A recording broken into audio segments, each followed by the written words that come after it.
Good morning, Indiana. Welcome to Who's Left This Week, the Sunday morning news and talk show for the Hoosier State without all the bad faith BS, both sidesism, and mega gaslighting. My name is Scott Aaron Rogers, and I am broadcasting this morning from the scenic Baymont Inn in Michigan City, Indiana, where I am visiting the weekend. Just a good friend of mine for 40 years get married last night. So good to see some folks I have not seen in a long time. And hey, it's good to see you this morning here, Indiana. Thank you for joining me. Before we begin, a little housekeeping. I do want to make sure you're following us here on Project Next. If you're on YouTube, be sure you hit that like and subscribe button, hit that bell icon, get notifications whenever we post new content. Follow Project Next Media on all the socials at Project Next Movement on most of them, on Project Next Media on a couple of the other ones. And if for some reason you venture into the cesspool that is Elon Musk's X platform, we are at Project Next 25 there. As for me, Scott here is online at whosleft.us. That's my handle on most of the social media sites. Drop the US, and that's my handle on most of the other ones. All right, enough of the shameless self promotion. Let us welcome in our panel this morning. Just two folks to join me. First, the voice of the youth, Zach Harrison. Zach, welcome. Hello, Scott. Thanks for having me. Good to have you this morning. First timer. Welcome to the panel. Always like to introduce new people to our viewers. Why don't you tell the folks about yourself just briefly, real quick? Certainly. So I am with the Indiana Roll Summit cohort. Some of you who were tuning in to Scott recently may have seen Michelle on here, who is the founder of the Indiana Roll Summit. We are talking to roll folks across the state. We are engaging a new kind of vision for leadership and rank and file at the State House, whether it be the State House or State Senate. We are now supporting local candidates in rural counties in different parts of the state as well. And I am also working on the Interns Initiative as Deputy of Youth Engagement for Rural Summit and Michelle Higgs' campaign to have younger voices be part of the discussion and feel like their voice doesn't just matter, but that we need them in this fight with us, and that multi-generational support in protesting and getting out the vote and having new ideas heard and bringing people together is the way it's got to be done. So I am hopeful. We have seen recently colleges interested in broadcasting those opportunities that we are working on to the undergraduate populations. And so looking forward to continuing that fight and bringing more younger people into the conversation. Well, fantastic. Thank you for your work, and welcome to the show. Good to have you for the first time. And on the opposite end of that spectrum, longtime friend of the show, our old buddy, our old pal, Jesse Brown, Indianapolis City County Council, District 13. Welcome, Jesse. Thanks, Scott. Awesome to be here. Great to meet you, Zach. Yeah, I'm really excited for the show today. And I bet most of the people watching know you at home, but hey, for those first timers, why don't you introduce yourself? Absolutely, sure. So I am Indianapolis's, I believe, first ever socialist elected to City County Council. Won the Democratic primary in 2023 against the council vice president at the time with $0 raised from any organization campaign. It was just a whole bunch of grassroots knocking on doors and volunteers propelled me into office. And so I'm a proud Democratic Socialists of America member and spend my days fighting every single level of government, it feels like, and occasionally, sometimes winning. Love to have you in that fight. I'm proud to know you and have you working, for the people and against party leadership when necessary. And I value that kind of independence, whether not everybody does. So thank you, sir. Thank you.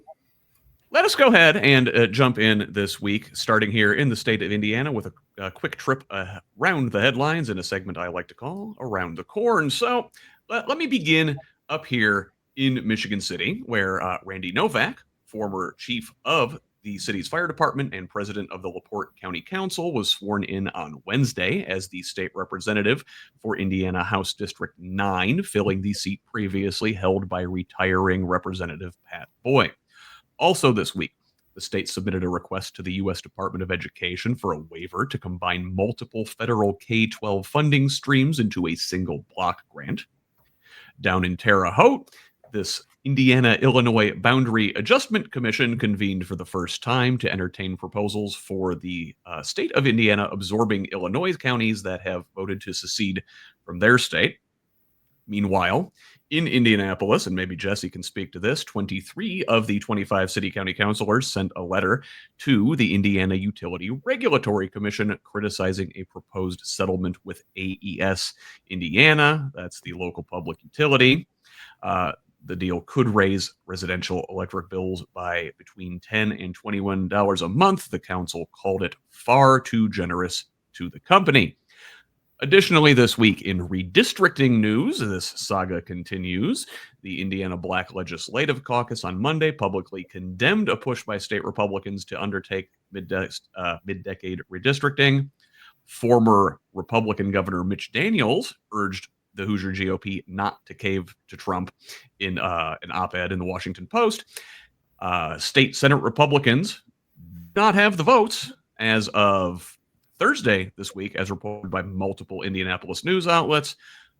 Yet, a new report last night from the Indianapolis Business Journal indicates that Governor Mike Braun could call a special session of the state legislature to redraw our congressional maps as soon as Monday. And finally, in the quick headlines this week, a couple favorites of the show were in the Hoosier State last night, where the largest crowd to gather for a sit-down banquet in the Terre Haute Convention Center history crowded into their ballroom to hear U.S. Senator Bernie Sanders of Vermont speak about labor visionary Hoosier hero Eugene V. Debs.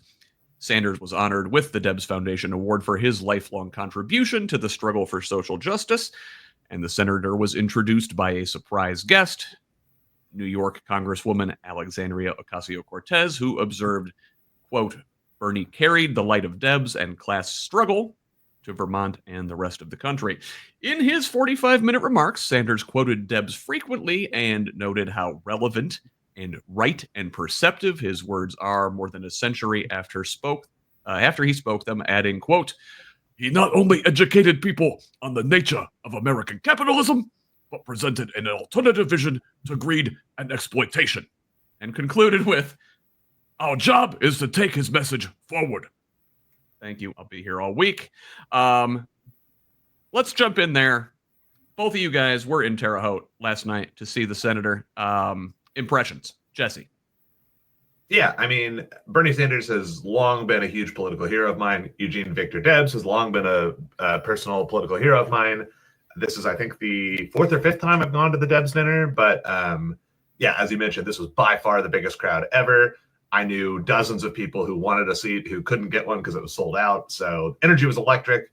Call me a softie, but I was brought to tears multiple times through, besides the two people you mentioned, also Sarah Nelson, who's a super badass leader of the AFA, the Flight Attendants Union, led us in singing Solidarity Forever. So I don't know, just hold my hands. I'm over here drinking the evil Starbucks cup while we're talking about like union organizing. Just do not. I'm going to go hide my head in shame after this show.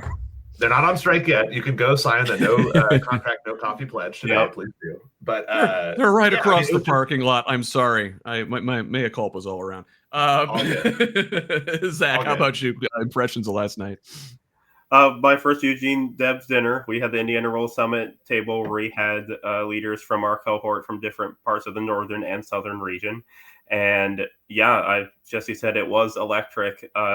We also knew many people who wanted to be there who could not, especially of how quickly it sold out. I think within the first 72 hours. And we certainly felt the burn. On a personal note, with getting younger people out, AOC really is the passing of the torch to that next generation in that same democratic socialist brand. She has inspired millions of young people to really speak out. She has increased dialogue between younger people of different political ideologies and encouraged them to learn more, speak out, speak up, get engaged, and on their tour across the oligarchy tour across the country, and on this stop, both Bernie and AOC really encapsulated the vision of what Eugene Debs, as Bernie put it, a century ago. Now we are walking that path together. You mentioned AOC. Talk about the next generation of Democratic leadership nationwide, and in our state, there is a certain hopeful of the younger generation who maybe intends to be the leader of the next Democratic generation in Indiana, and that is Bo Bai, the son and grandson of United States senators, who recently officially announced his campaign for Indiana Secretary of State. Now, from this Monday's Indianapolis Star, we got this article kind of questioning the launch strategy of the Bai campaign, titled "How Much Time Has Secretary of State Candidate Bo Bai Spent in Indiana?" Now, Bo Bai says he didn't mean to convey anything in particular with his choice of inviting Indy star's James Briggs to his empty condo in Indianapolis for his Secretary of State campaign announcement. "I just sort of took the interview from where I was in my life. I'm moving," he said in a phone interview more than a week after he announced he was running. "I wasn't really thinking of what could be drawn from that, I guess," Bai said. And I'm reading from the Indy Star article now. Much was drawn from it, though, in fact, as Republican critics, and I may add, critics from the Democratic left, also hopped on the detail as illustrative of the perception that Bai, a Democrat, has barely lived in Indiana, even while he touts as part of his campaign pitch that he is a seventh-generation Hoosier.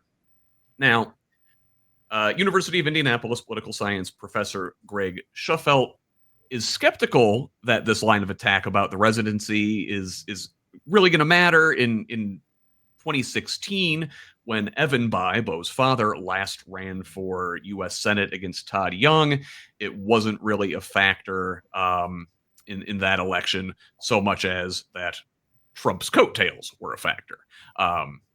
The professor says, quote, "The fact that Evan Bai had a D in front of his name mattered a whole lot more than what his address might have said." Now, in Bo Bai's case, based on the numbers he faces in Indiana, if he is the Democratic nominee, he would need to win over Republicans whose partisanship would otherwise lend themselves to vote for Morales. So while announcing from an empty apartment might have been an unforced error, there probably is not a large bucket of fence sitters who would consider voting for Bai, but for whom this would be a deal breaker. Again, that's Scherfelt, the professor at University of Indianapolis. So let me ask, Zach, is this a what you would call a self-inflicted error, an unforced error? Is this bad optics? Is this bad strategy? What do you see here from the younger Bai? Well, certainly there is a long history of residency being a attempted wedge at whether it's local races or even national races when touting accomplishments from past jobs in politics at the state or local level before running federal. In Bo's case, I would agree with the professor that I don't think it's going to be that big of an impact. I think perhaps it was an unforced error. Or as some people like to call in the post-Biden era, a gaffe. About anything remotely that looks that way. But I would also say, as reflecting a new generation, that I have not seen much evidence of that from Bo yet. I have yet to really see the fullness of his platform, so don't want to jump too far ahead of the bandwagon. But one of the biggest things that I'm looking at, the Rural Summit is looking at, and other groups as well, is that younger rural Hoosiers do not feel like they're being talked to, they're being talked at, and they are being left behind and left out of conversation, and that the key issues that they would note are not anywhere in the talking points of the state parties or the people in the state house. So we will have to see if Bo is able to actually tap into that or not. Jesse, if you wanted to make your candidate look like an elite, out of touch carpetbagger, you would do exactly what this campaign is doing now, right? I mean, listen, whatever his platform is, however lovely a guy is, however lovely his family is, it's just terrible optics, no? That's how it reads to me. I've never met Bo. I've heard he's a nice guy from people who have met him. Nothing I say about him is intended as criticism of him as a person. But I think, like, if you look at the story of Indiana, especially since 2008, you see a people who are hungry for political revolution. We went for Obama, even though we're a deep red state, because he ran on hope and change. People are really fed up with how things are working in this state, despite the fact that Republicans seem to win time after time, because we don't see viable candidates running against them that the party acts like matter, right? And so we just don't see anybody for regular working class people against the oligarchs or the political dynasties in charge. And again, I'm not saying Bo could be a super progressive guy with great personal ideas, but when you show up, no one's seen you in decades, if they've ever even seen the baby pictures of you that used to be in the papers. You show up with this like awesome credentials, Harvard, you've got military, you've got a clerkship, things that don't matter at all to regular people, in my experience. And then suddenly you've got hundreds of thousands of dollars in donations from out of state and in state, but just, it's like, where was all this money when we had candidates running last year trying desperately to beat the supermajority? For some reason, that just didn't, come until, where's this money for Blythe Potter, who I think, is a strong candidate. You don't have to love Blythe, but when you get this much money this early in the race, and when you just seem so carpetbagged and just like plopped down to win a race, it seems like it's designed to push out progressive party insiders rather than start appealing to general people. Secretary of State race, I mean, up until next summer, the only people whose votes matter are going to be state party delegates, which means you're not applying across the aisle. You're not trying to reach moderates or conservatives. You're trying to reach Democratic insiders, and dropping this much money so early is just a let's get Blythe out of here rather than a let's actually bring people into the political process. And I think it's just the exact opposite of what we need to be doing. I haven't met, maybe I'd prefer Bo over Blythe. I really doubt that, but there's a possibility. But just the fact that as somebody who is technically an insider because I'm an elected official, I'm an elected precinct committee person, I'm a 2-time state party delegate, nobody has reached out to me to talk about Bo. Instead, they've just dumped a bunch of money in his campaign account and expected I could just follow the trend here. So I really kind of resent that personally. And ads. Oh, sorry. Yeah, the ads. The interview, empty apartment, the aw shucks affect, the brand new fresh Colts threads and Pacers hats, and it just comes off like, how do you do, fellow Hoosiers? Like, it is not, it's inauthentic. And you got it, this, Jesse. You talk about the hunger for a political revolution, just the desire to do something different. And the people demand authenticity, say the weird thing. You've all seen the TikTok video. I don't know if you're going to get political revolution or even the hinting at political revolution from a dude named Birch Evans by the Fourth. It's not relatable. Yeah. But yeah, but you can call me handsome in French. Sure.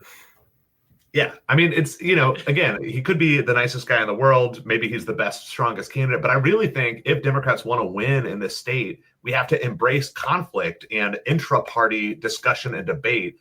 And, I'm hearing that already party insiders are calling Blythe, trying to tell her to drop out, trying to, encourage stopping any chance of a contested convention. And as a person who, gave the nominating speech for Cliff Marsiglio, a very long shot LG candidate last year. I think a contested convention is exactly what we do need. We need people fired up and feeling like their opinions matter, not just the convention as a coronation ceremony. So, yeah, obviously strong feelings about this. I know we got to move on. 100%. Zach, final thought on this topic. Yeah, I would add that although I said that residency might not be a big issue, funding from out of state before the thing has even really started, that is a huge red flag for Hoosiers that we talk to, and I'm sure Jesse talks to across the state. And Blythe, knowing her not just as a candidacy, but as a friend, she has been called to drop out, but she is doing the real work. She has gone to all corners of this state. She is not just talking with local Democratic leaders, but the communities that they represent. She's asking what are the key concerns. She's asking as Secretary of State what they would like to see changed and what support the local municipalities to make elections run smoother and a more transparent process for all Hoosiers. She is bright. She has represented the Democrats in Chicago as a delegate at the Democratic National Convention. She is very much trying to bring transparency also into just the overall process of what's happening at the State House. She is very active on social media, and I believe she has a unique perspective and opportunity to bring those people along and make sure they're not just part of the discussion, but they understand what's happening and not allow the parties or the supermajority to pull the theoretical wool over their eyes. Yes. All right. Let's move on and talk about what's going on down in my new hometown, my chosen city of residence, Bloomington, where on Tuesday, right-wing pundit Tucker Carlson headlined a Turning Point USA rally on Bloomington's IU campus, covering for the late Charlie Kirk, who has been rendered unavailable to helm his campus tour this year. So Governor Mike Braun played fluffer for the conspiracy theorist and misinformation super spreader after earlier that day signing a proclamation declaring October 1st Turning Point USA Civic Engagement Day across the state. Wearing his trademark all-blue working man cosplay outfit, Braun warmed up the Timu Hitler Youth Rally by urging young people to embrace values of faith, family, and community. Values, he said, Kirk was never afraid to champion. Now, Braun encouraged the student-heavy crowd to go into the lion's den of campus and, quote, be the foot soldiers for Kirk's Christian nationalist values and grow it into the place where this is more common on universities than the other stuff you often see in universities. And, quote, other stuff like woke liberal diversity and curiosity and empathy. All of which Braun is using state power to stifle at our once great state institutions of higher learning. Now, Carlson, at the top of the bill, covered a broad range of topics, including abortion, Israel, and illegal aliens, both earthly and extraterrestrial, and made claims sounding a whole lot like the white nationalist great replacement theory, as he is prone to do. Now, in typical contrarian Carlson fashion, the mound of bullshit was accompanied by glimmers of truth and moments of almost getting it. For example, and here I'm reading from the Indy Star write-up of the event, in response to a question about what woke means, Carlson agreed on the importance of having a definition before describing wokeness as an attempt by the powerful to make the less powerful shut up. No. The attendee then moved to the topic of how billionaires can influence elections, which Carlson agreed with. He didn't align himself with a specific political party either. Okay, see, here's Carlson, contrarian, hinting at truth a little bit. I kind of hate the Republican Party, he said, adding that Democrats, however, are evil. And as an aside, I think it's funny here because, I think both of us, in our ways, would describe the way we feel about the Democratic Party the same way. It's like, yes, I hate the Democratic Party, but no, the Republicans are evil. Irony.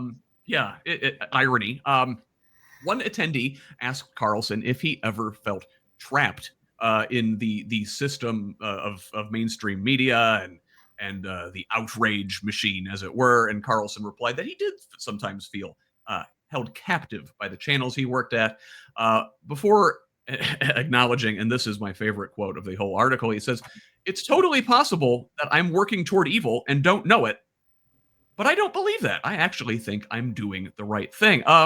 So So close. Jesse, so Yes, close. so far. Thoughts? Yeah, just like all of this, I try to find the grain of truth, and I think there are people who are, snowed by or had the wool pulled over their eyes by this kind of like faux populism on the right. And I think good people can get tricked by this. And so I'm not trying to talk down to people who are necessarily fans, but I think you just need to follow the money, right? And look, and this is an astroturfed organization that is just billionaires trying to push policy ideas and the underlying substructure of values that will let them keep getting richer and keep robbing you, right? So, is free debate a good thing in a free society? 100%. Like, I always want to hear from people who disagree with me, even if they're crazy far right people who I totally disagree with. I want to hear, and figure out, like Carlson said, maybe I am wrong, right? And I want to get lots of exposure to other ideas to make sure that. But that's not what this is, right? This is the same party. I don't care if he says, he kind of hates the Republican Party. That's the party he's propping up.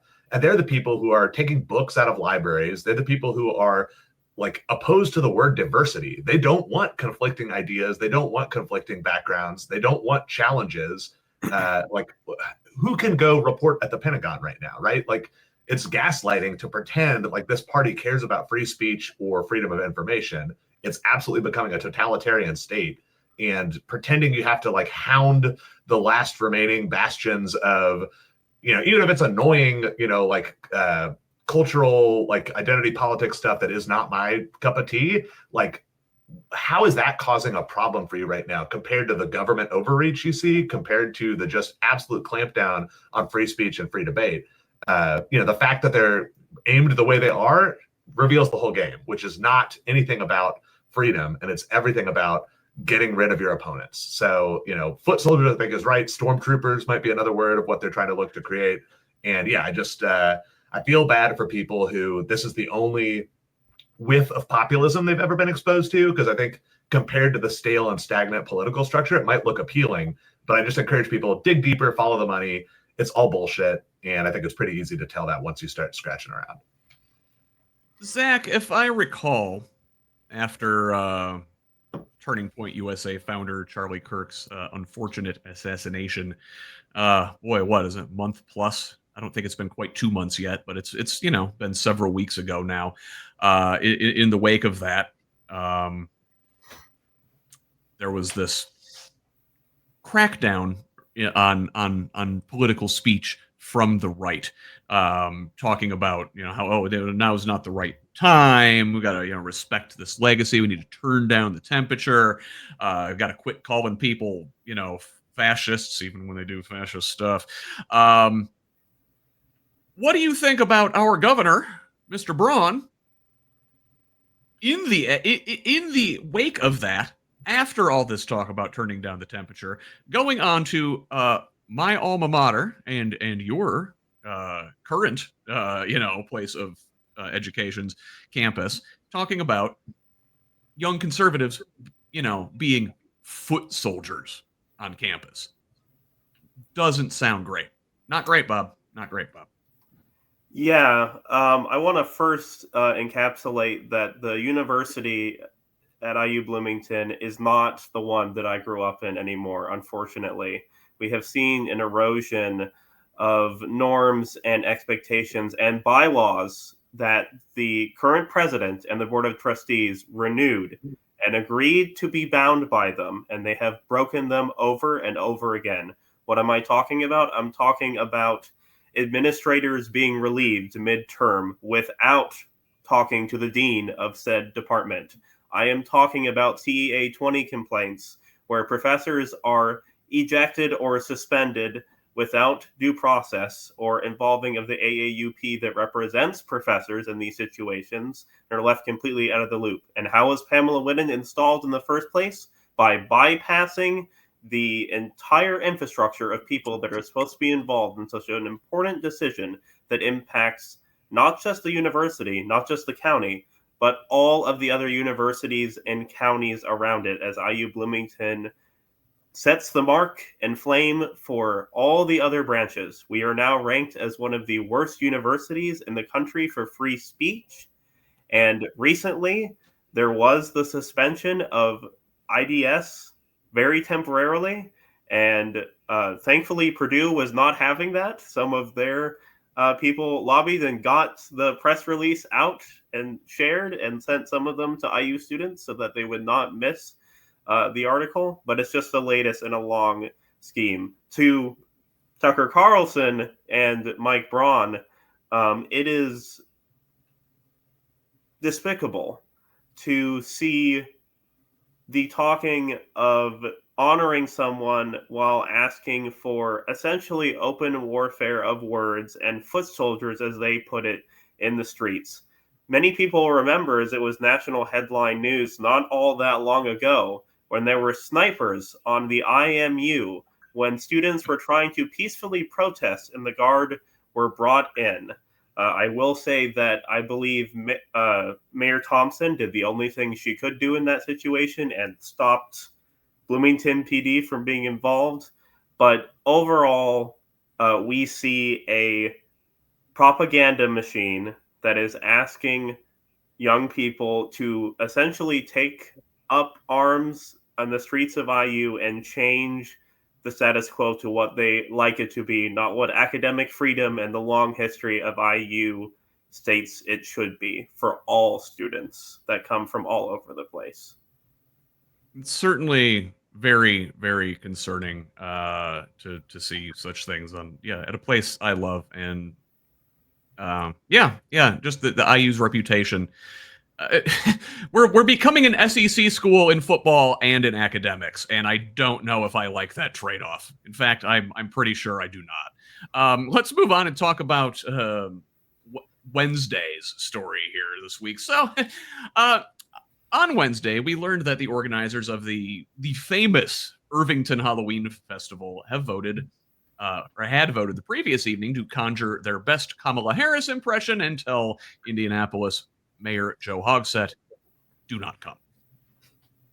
So the Irvington Community Council voted on an October 21st meeting to send a letter to Hogsett asking him not to come to the highly attended festival in light of recent critical media coverage of his administration.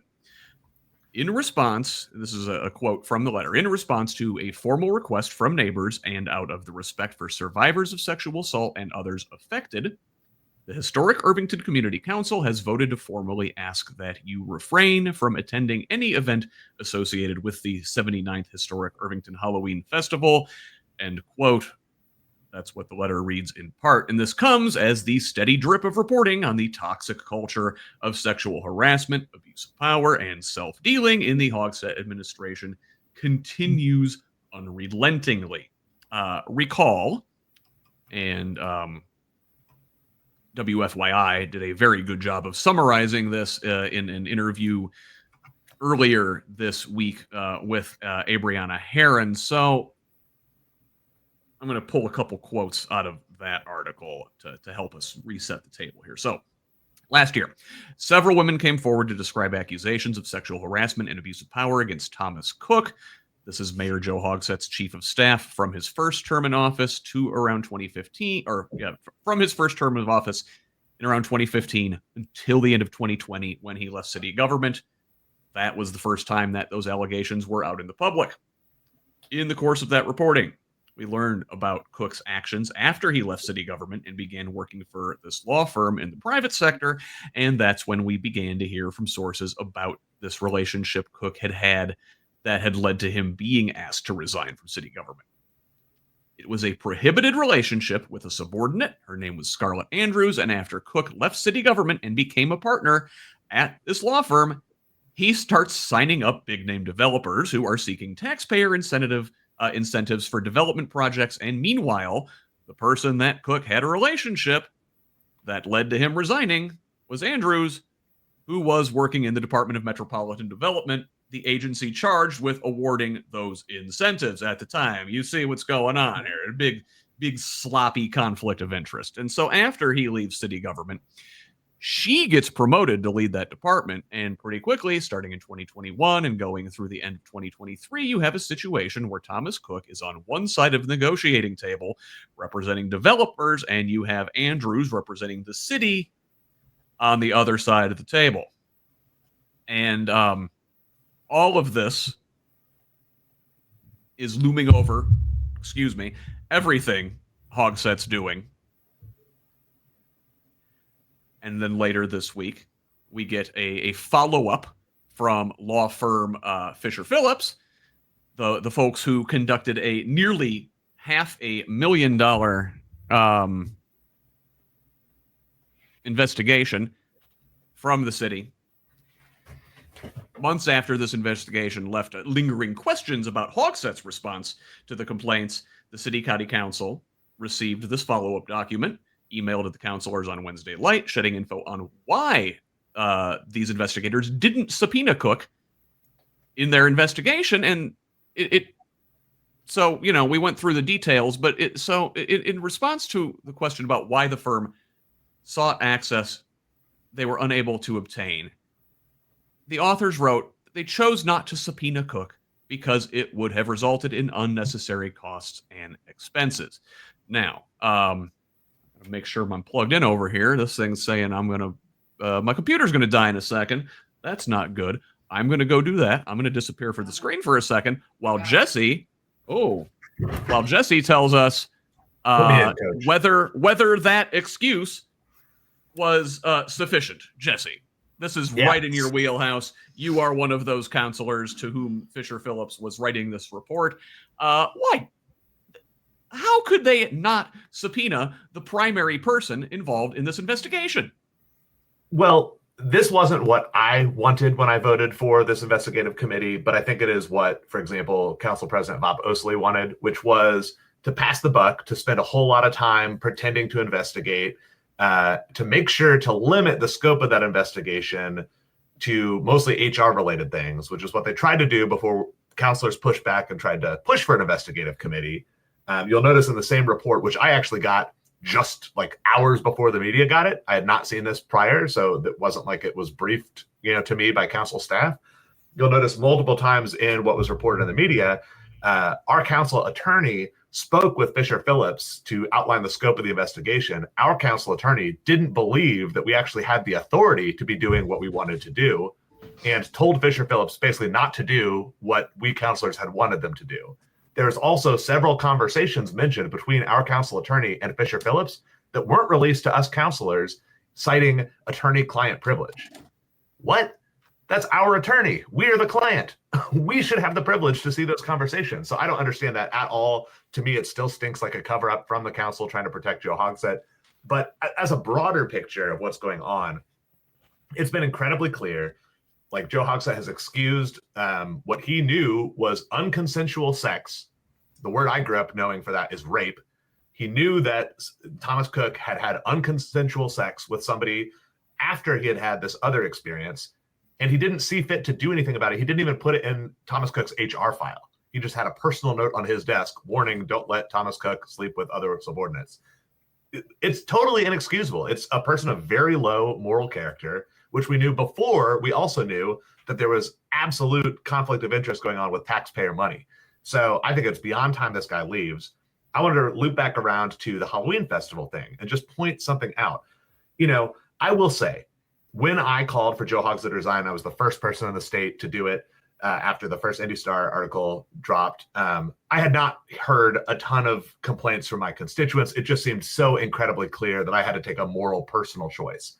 Every other counselor who has called for him to resign, and I'm assuming the IBJ editorial staff who called for him to resign, only did so after tons of people quietly told them, gosh, I hate this guy. I really want him out. Can you use your position to call for this, right? So they're using counselors as a shield, but this isn't individual counselors calling for him to resign. This is huge groups of constituents or businesses in the IBJ's case who want this guy out of there and don't think it's appropriate he stays in.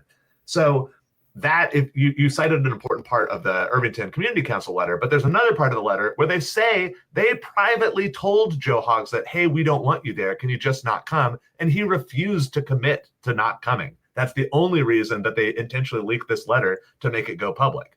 because they're like, what do we have to do?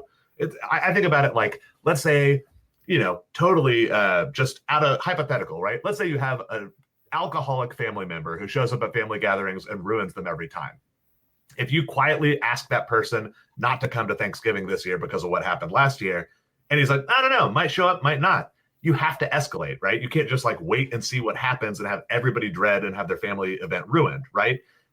This guy should be absolutely embarrassed, especially if he gives two shits about the Democratic Party and our chances in Indiana. There are so many people who correctly call out the corruption happening in Hogsett's administration and say, see, the Democrats are no better than the Republicans, and that's why I'm just not going to vote at all.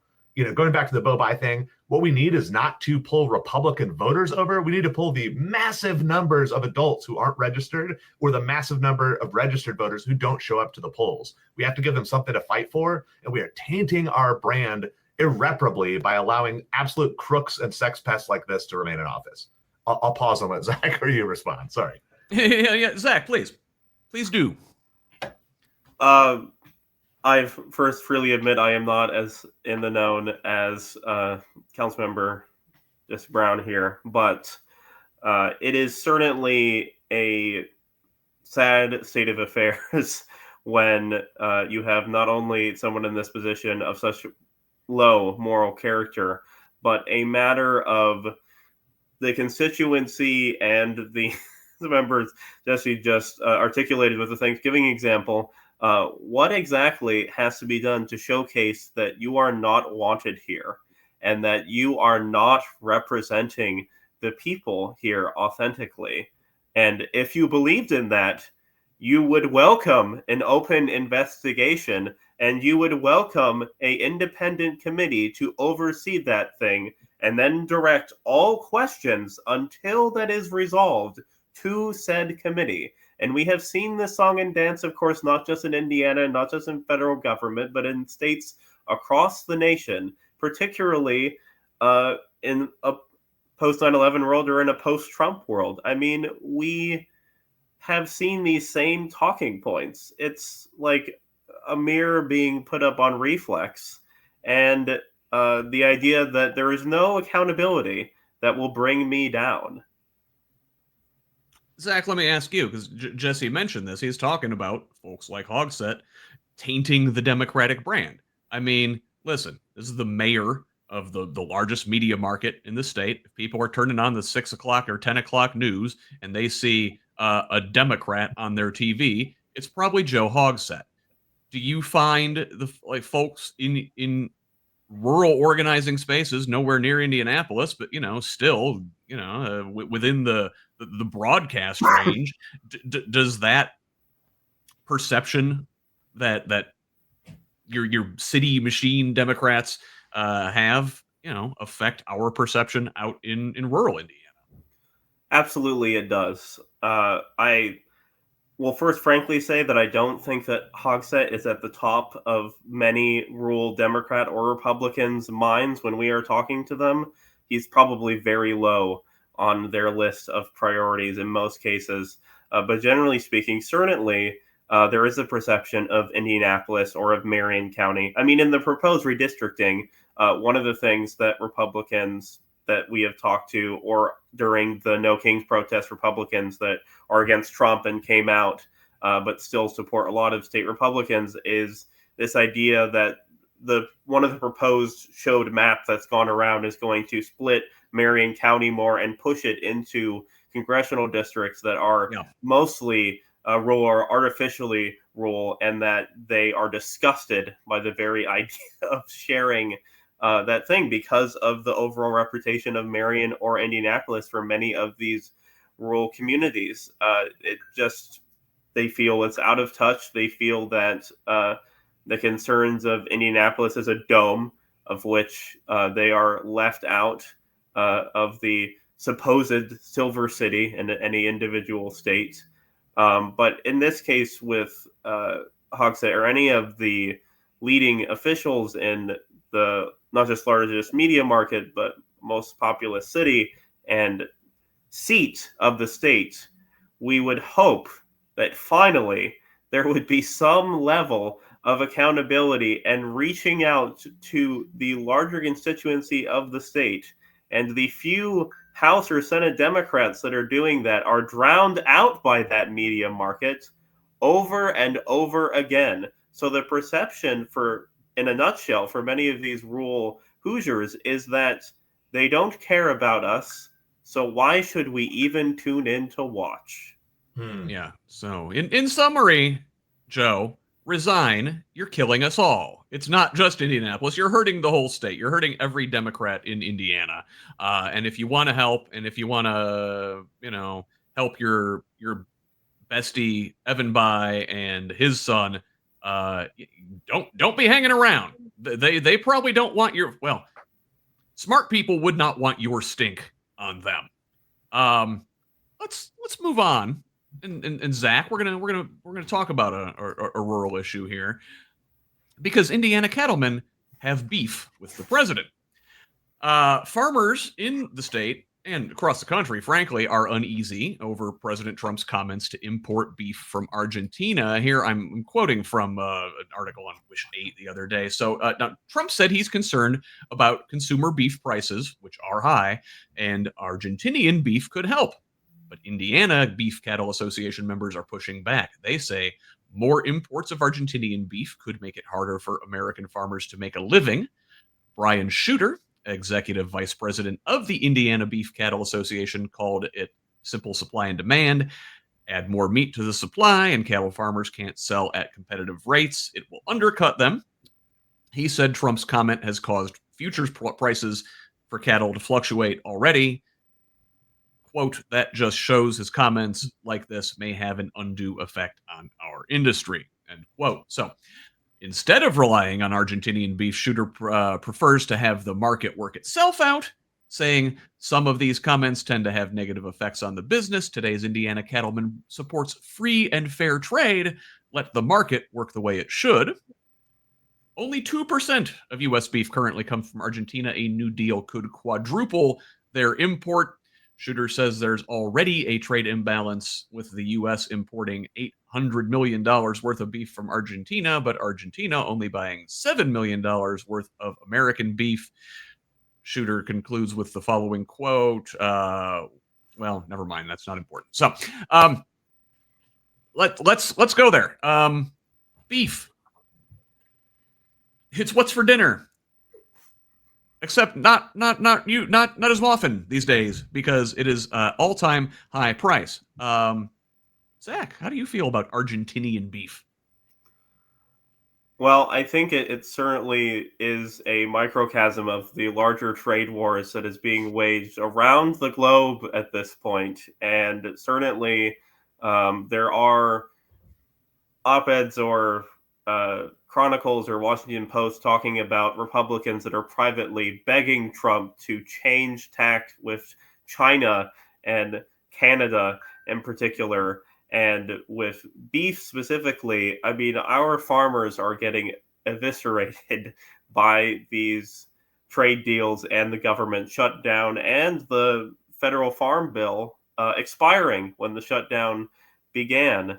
After so many years of it being an essential support funding for median farms, not just in Indiana, but in many rural communities in 6 different states.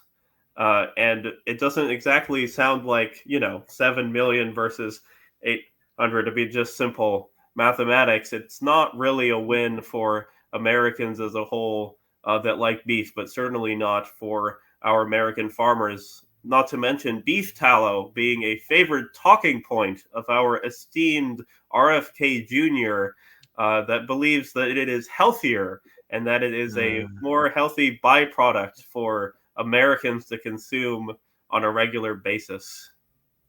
Yeah, interesting.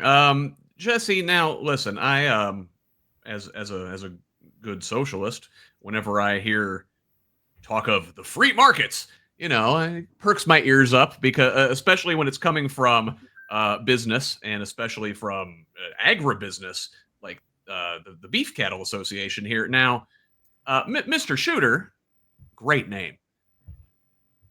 wants the free market to work the way it should. Now, isn't the agricultural industry at large, certainly, but beef and dairy are heavily subsidized by the federal government.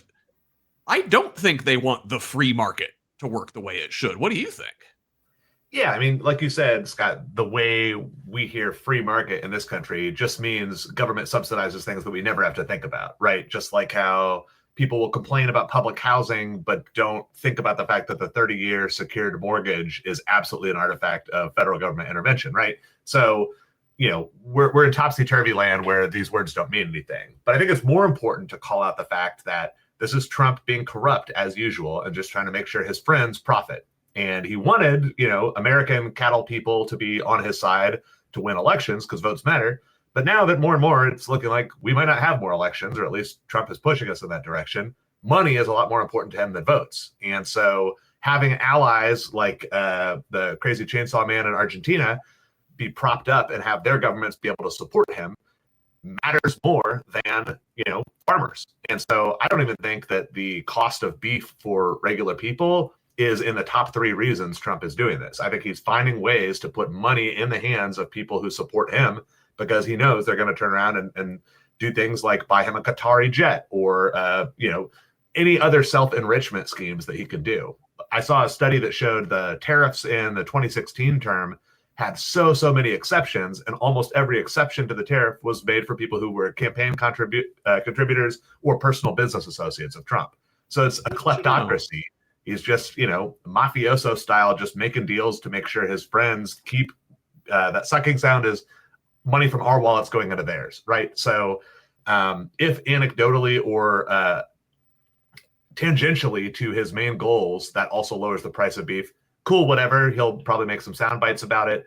But, if he cared about like what matters to the American people, I don't think he'd be building a $300 million ballroom while cutting SNAP benefits, right? I just think that he just obviously has disdain for regular folks. Yeah, and listen, we want Americans' grocery bills to come down, or at least to quit growing faster than the general rate of inflation, right? But I'm going to have a little bit of a spicy hot take here right now, and I beef should be expensive. I don't know if we should be intervening in the market to work on lowering the price of beef.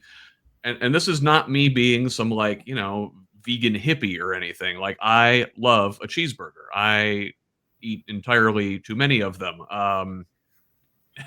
Maybe if it was more expensive, I wouldn't eat as many of them. Like, price you out, get, like the way they get you to quit smoking by raising cigarette taxes. Just quit eating all the cheeseburgers, Scott. We're going to keep raising the prices. But seriously, beef is a very resource intensive industry.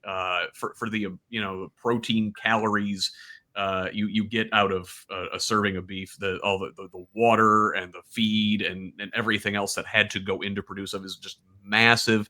It's terrible for the environment. We probably should be eating less of it as a society and less of it as a world, and growing, more sustainable protein sources like soy and others. So again, maybe not my most popular take, but I don't know if of all the things on our plates, we should be worried about whether the price of beef is that one. Let's move on to our final Indiana story this week, and this one is unpleasant. So, trigger warning going in. Now, on Friday, we learned of the arrest of one Jonathan Wesley Peternell, age 24, of Pendleton, who was arrested on Thursday following investigation by the Hamilton County Metro Internet Crimes Against Children Task Force. Investigators said they received a cyber tip from the National Center for Missing and Exploited Children indicating that Peternell had uploaded child sexual abuse material to Snapchat. Detectives seized from multiple laptops, iPads, tablets, cell phones, and storage devices from the home for forensic processing. In reviewing the data, investigators reported finding more than 200 files of suspected child sexual abuse material, including what they described as, quote, sadomasochistic child abuse, and photorealistic AI-generated photos of nude pregnant toddlers. End quote. There's a phrase I didn't ever want to say. The affidavit also states that more than 50 photos and videos were located on Peternell's phone that appeared to show his parents nude or engaged in sex acts. According to documents and a police release, investigators also discovered chat logs suggesting Peternell was distributing explicit material in a Snapchat group called Diddy Disciples, a reference to rapper Sean Diddy Combs, who was recently convicted of sex crimes of his own. So, listen, that's messed up. That's gross. But why are we talking about it? Well, Peternell is the son of Nathan Peternell, the lead pastor for all Life Church campuses, who hired Lieutenant Governor Micah Beckwith years ago to lead the church's Noblesville campus, where Beckwith continues to serve as pastor while holding elected office. The elder Peternell also regularly attends special events held at Life Church's Noblesville campus, where Beckwith leads the congregation and could be seen during a screening of conservative Christian documentary on Title IX. Nathan Peternell also co-hosts the conservative Christian podcast Jesus, Sex, and Politics with Beckwith. The two have long described their work as an intersection of faith and governance, often using the podcast to discuss religion's role in public policy and elections. Jesse, the call's always coming from inside the house, isn't it? Yeah.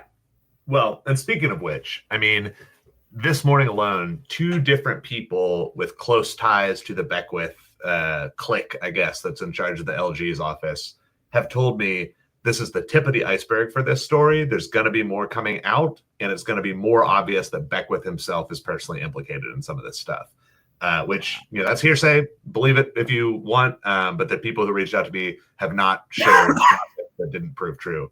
And I think that we can look at the AI porn of the legislator's wife from Beckwith's office that he supposedly knew about and tolerated, and then denied and tried to fire people who brought it up.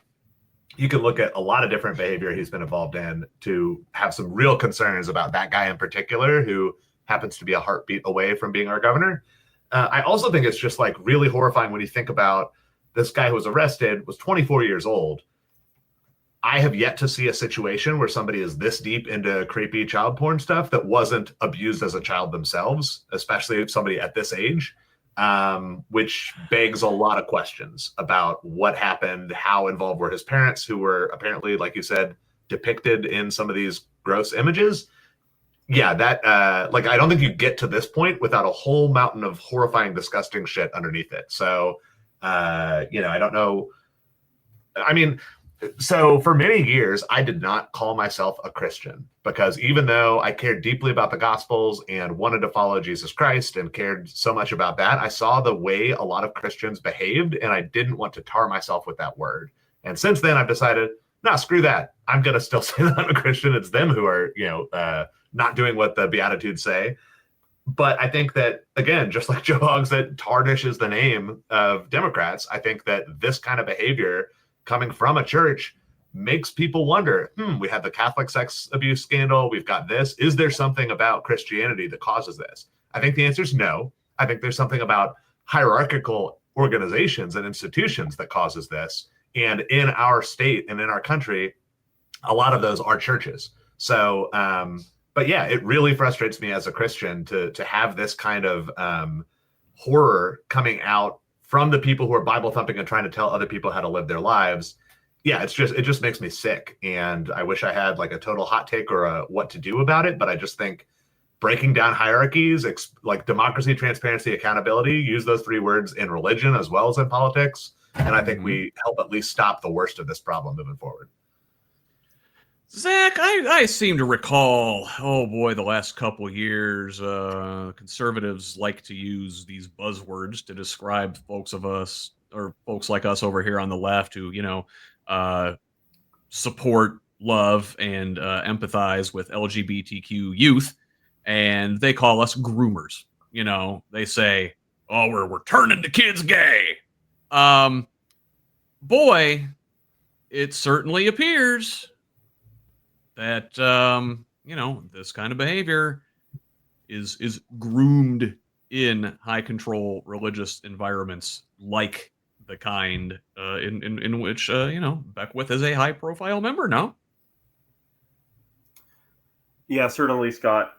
And there are no words to describe what you have read, uh, not just in general humanity, but in terms of being in such a position and showing just fell disgrace for your fellow humanity and the people that you are there to serve. Um, and for LGBTQ plus people across the state in our rural gathering, we have heard stories of kids who have been kicked out of their homes by their parents after coming out. We have heard horrible, heinous hate crimes and speech. We have at universities hate speeches against LGBTQ youth, against Jews, against Muslims, against even Muslim or Palestinian members of student boards of government in the few places where there are those in the state of Indiana, and the suppression of those people coming into IU Bloomington or to other universities. But I will say also, as a Jew who, despite all of the horrible things that Netanyahu and what's going on in Gaza right now for all those poor people, I strongly believe in being a Jewish person and in the community in Congregation Beth Shalom in Bloomington, of which I am very happy to be a part of that community and interfaith with the church and other churches nearby us and the mosque in Bloomington. It is not a sin, as some Christians in the Christian nationalist agenda might believe, to come together with people of other faiths and believe in a stronger forward, particularly not Jews, Christians, and Muslims that many believe come from the same ancestry or basic precepts in one form or another. And so the idea that we would find this at all acceptable and entirely depressing to the overall uplifting and empathetic messaging that is so core to all three of those faiths is just not true. And I would happily whittle away for many hours on the oppression that Jews and Muslims have faced at the face of Christian nationalism. But I'll suffice to say that our community and Muslim communities in this state and the other Jewish communities in this state has had to navigate an increase in hatred and bigotry, and the intersection of LGBTQ plus Jews and Muslims have been particularly targeted and made to feel afraid. And our synagogue and other spaces have made it a priority to create those spaces of community for those individuals so that they can thrive and not feel oppressed by their very neighbors. And I think that's the key to all of this, as Jesse was talking about, is to have accountability within these communities, breaking down those rigid hierarchies. You've got to hope that if these accusations and allegations are proven true, that this kid will serve time and not be protected by the powerful folks that are in his circle. Let's go ahead and turn the corner, move on, zoom out, zoom away from Indiana, and look at our national and international stories, but still with an eye on things from an Indiana lens. And as such, I've sort of branded this segment anew as "Who cares?" Because this is happening over there. Why should an average Hoosier care about what's going on in Washington or Los Angeles or in Jerusalem or wherever? So let me say same as before, where we're going to look at some headlines before zooming in and taking a look at some of the quicker stories. So this week, for the first time in his presidency, Donald Trump imposed new sanctions on Russia, targeting two of Russia's largest oil companies and their subsidiaries. This comes days after Ukrainian President Volodymyr Zelensky visited Washington to make the case for increased military aid, and Trump announced, then immediately canceled, another summit with Putin. Also this week, Vice President J.D. Vance was in the Holy Land visiting Israel amidst a shaky ceasefire. While he was there, he issued a rare rebuke of the Israeli government. The Knesset, their parliament, was essentially taking a vote on Thursday to annex the West Bank territories, which is, one of the few places where there's actually something resembling Palestinian local governance. Now, Vance described this as a political stunt and said it was an insult. And you will see me give Vice President J.D. Vance rare kudos on this occasion. So, jot that down in your book. Also this week, Japan elected their first female head of state, the conservative Prime Minister Sanae Takaichi. Gives hopes to many Japanese women, but she is a very conservative individual, so rigid gender norms in Japan may not move much, even with a female head of state, with the new prime minister there. Also this week, New York Attorney General Letitia James pleaded not guilty to trumped-up mortgage fraud charges brought by Trump's weaponized DOJ against her. And on Saturday, the president said that he plans to hike tariffs on imports of Canadian goods by an extra 10% because of a TV ad aired by the province of Ontario, and Game 1 of the World Series, in which the Toronto Blue Jays are participating. This ad uses words of former President Ronald Reagan to criticize U.S. tariffs. This angered Trump, who said he would end U.S.-Canada trade talks over the stunt. Real professional behavior there, my guy. Also, this week in New York, mayoral hopefuls Zoran Mamdani, Andrew Cuomo, and Republican Curtis Sliwa debated for the final time. Outgoing mayor, one-term Mayor Eric Adams, who has dropped out of the race, is not seeking re-election through his support behind Andrew Cuomo. Meanwhile, Democratic House Leader Hakeem Jeffries finally endorsed Democratic nominee Zoran Mamdani after months of holding out. And our final little headline in this section this week, the Department of Justice announced on Friday that it will monitor polls in 6 heavily Latino counties in New Jersey and California during upcoming elections on November 4th. So, gentlemen, before we dig into these other stories a little further, does anything in that section jump out at you, Jesse? Yeah, I just wanted to say on the Zoran election, I think anybody paying attention to Jeffries, to Schumer, to the New York DNC leaders, to the national DNC leaders, I think we can put to rest forever this concept of vote blue no matter who, because it is very obvious at this point that that phrase only ever gets uttered when leftists are supposed to come behind a conservative Democrat, never the other way around. Doesn't matter how high of a position you have within the Democratic Party. Even Jeffries' endorsement is the weakest endorsement I've ever read. It's like, basically, I still suspect that he's going to be a danger to Jewish constituents, but he's promising me he's not, so I'm taking him at his word for now, and so I endorse the slate. You couldn't be weaker if you tried, and you couldn't release later in the game. I just think it just proves that there is no such thing as a Democratic coalition that actually will support whoever the voters choose. Which, note that, right? I think that will be important moving forward, because I think the results of the primaries in 26, I think we're going to see in some places a lot of socialists and progressives are going to win. And I think we're going to see the same behavior. But in places where a more conservative wins, I think we're going to see very weaponized, how dare you enable Trump by not immediately getting behind the Democratic nominee. We could see that with Bo Bai, for example.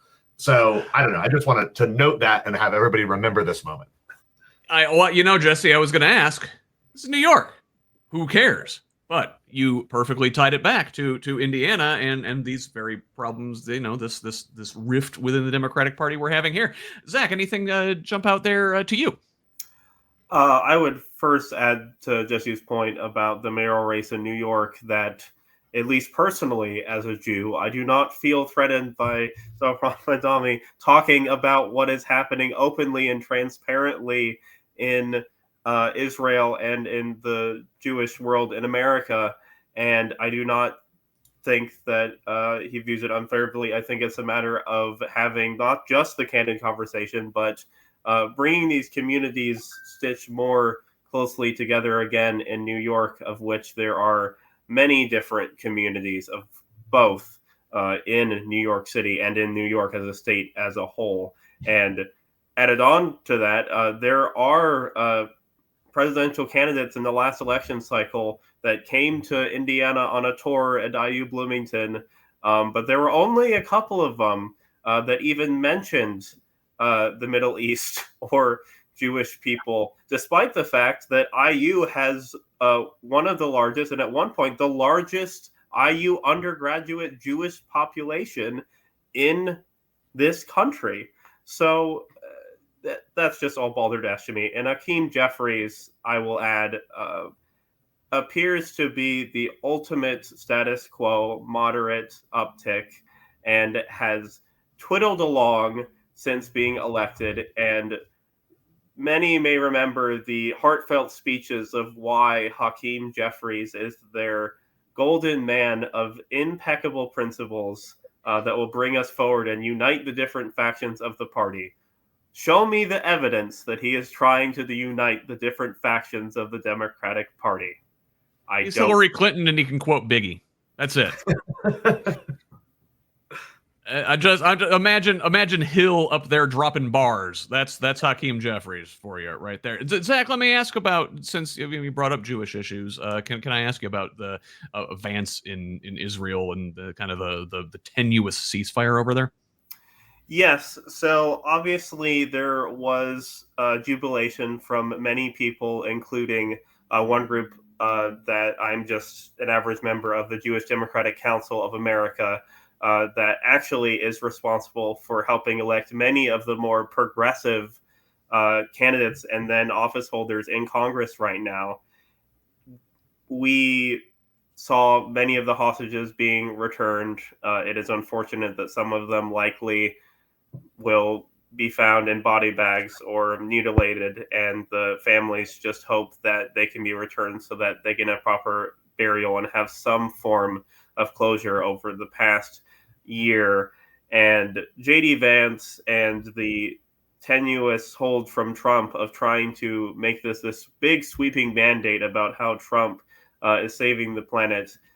We have seen in the Middle East many attempts at some ceasefires that at first appeared very successful. Not to say that this one might find a way of holding, but at the moment, Hamas and Israel, our IDF forces, are reneging on small sections of the deal and are awaiting deadlines that have been put out there in different forms from both sides. And the moment that expires a tenuous hold. I mean, one of the clinch points, to be specific for the audience, with the various tunnels that are being used by Hamas and on the October 7th attack, is something that they want all decimated and destroyed, and as a sour point that is causing the whole deal to fall apart before our eyes. And there are moments since Israel became a modern state where there are leaders from both sides who attempted to bring together this deal, only for extremists from both sides to silence them, some cases in very violent and direct fashion.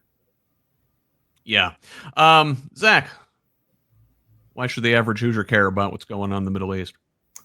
So the relationship between Israel and America a long time has been seen as very black and white, at least if you are just simply following the granular views of many Democrats and Republicans.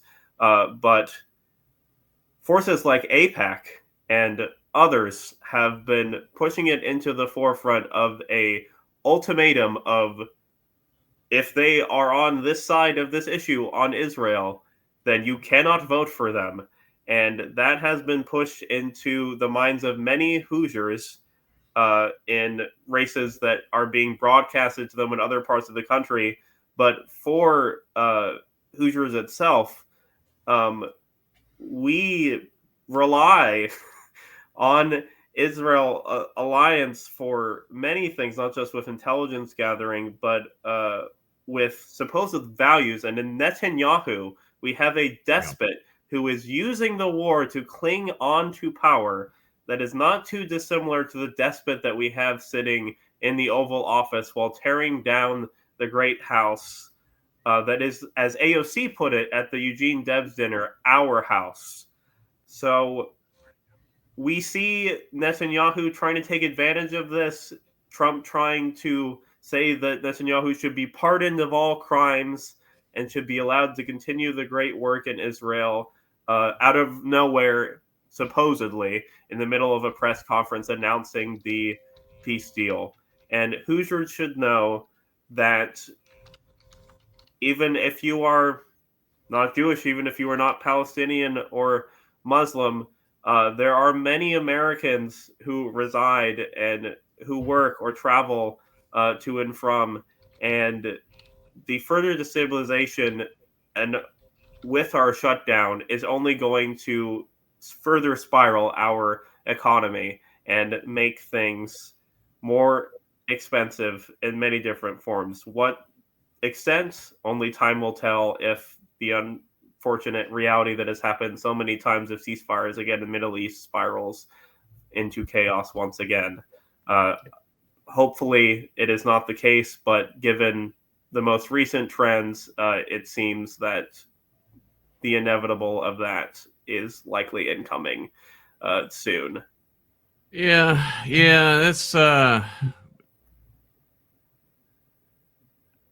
don't know if this issue will ever go away in our lifetimes, if we'll ever see any lasting peace over there that is fair to everybody. My God, I hope so. I do want to move into some of our deeper stories here. So this week we are just completing week 4 of this government shutdown.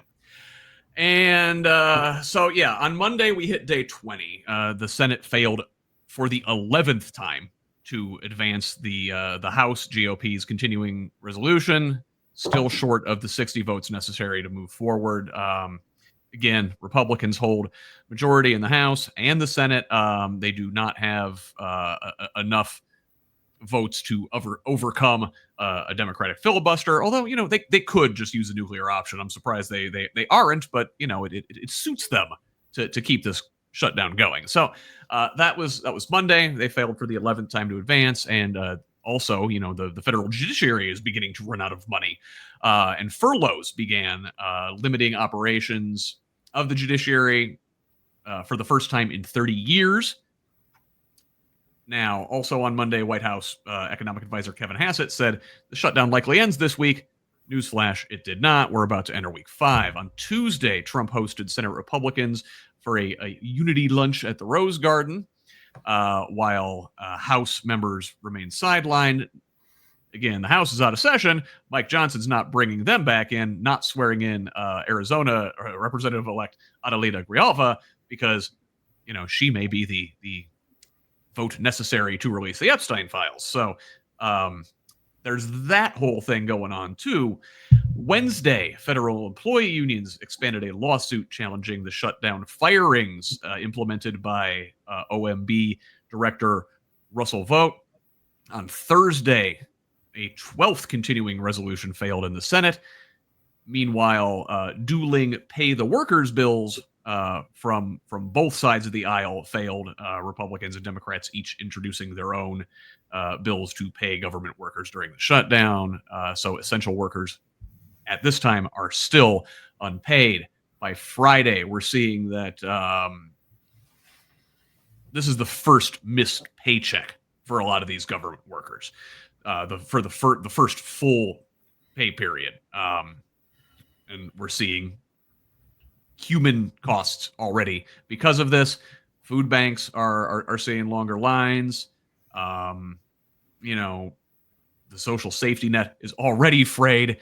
You've got government employees missing pay now. Go into food banks. Well, government's shut down. A lot of the food banks rely on stuff from like the USDA. So you're going to find this vicious cycle potentially. But there are at least, some altruistic billionaires out there who want to make sure important people get paid, like the troops.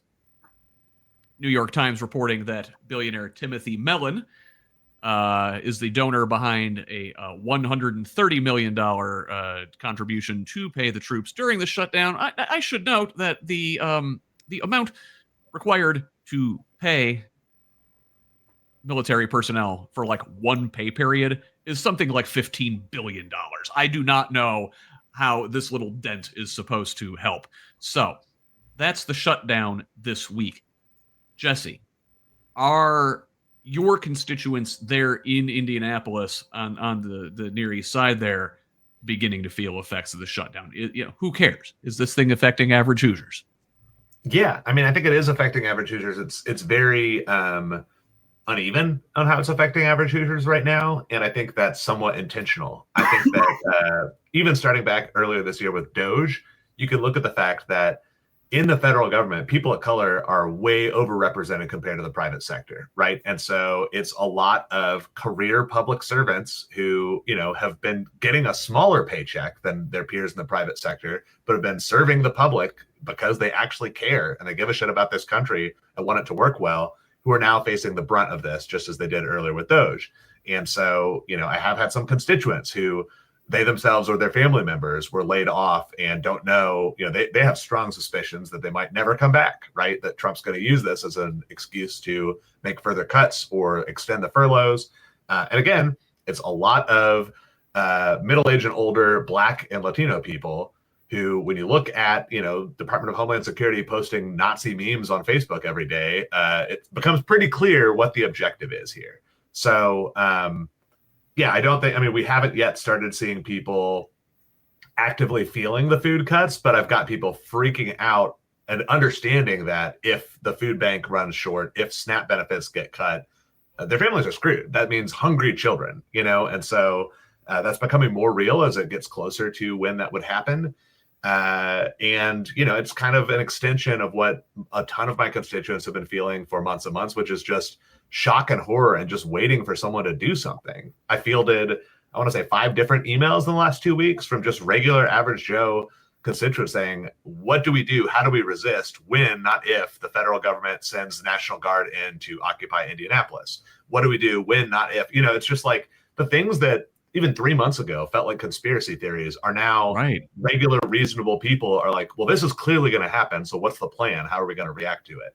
I can't overestimate or emphasize how worried people are and how upset people are. You saw some little glimmer at the No Kings last week, but there were a ton of people who felt that way and just also saw showing up at a rally doesn't fix it in and of itself, but they agreed very strongly with the need to resist. Zach, it's funny. Well, Jesse's mentioning these, ICE raids. How do you resist that? Or like federal takeover Indianapolis. They still seem to have money for that shit, don't they? The ICE raids in Chicago and Portland are ongoing. I mean, that didn't shut down during this government shutdown. Doesn't this whole thing prove that it's all just kind of a farce? The whole thing is a farce. And as Jesse put, is it going to be used as an excuse to furlough a lot of career public servants?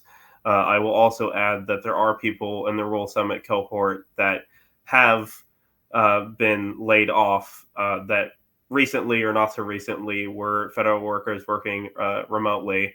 And I'm sure that's another target that will be struck. And many Hoosiers that work for the federal government from their homes across Indiana will be one of the first to go. It was one of the things that was on the chopping block for Doge cuts of getting rid of a bunch of employees that worked remotely from across our great nation. And I would add to we're including cluster F that we are dealing with this, that there is ICE raids that are coming and rumors for in our community, in our great Hoosier state. Indiana University, there are text chains, I won't name specifically or names for many of them fear of their own safety at this point, or international graduate coalition students that are afraid of being caught on camera for fear of retribution from the state or from the current leadership at IU, particularly Pamela Whidden. There have been moments where ICE has come in to Bloomington, raiding dormitories. And the first one was near the start of this semester. And there is no indication of who or what they were looking for. And the sightings in Portland and Chicago, unfortunately, it could very well be the case that we could be next on that chopping block. Another key note in the Eugene Debs situation that Bernie Sanders articulated so beautifully is that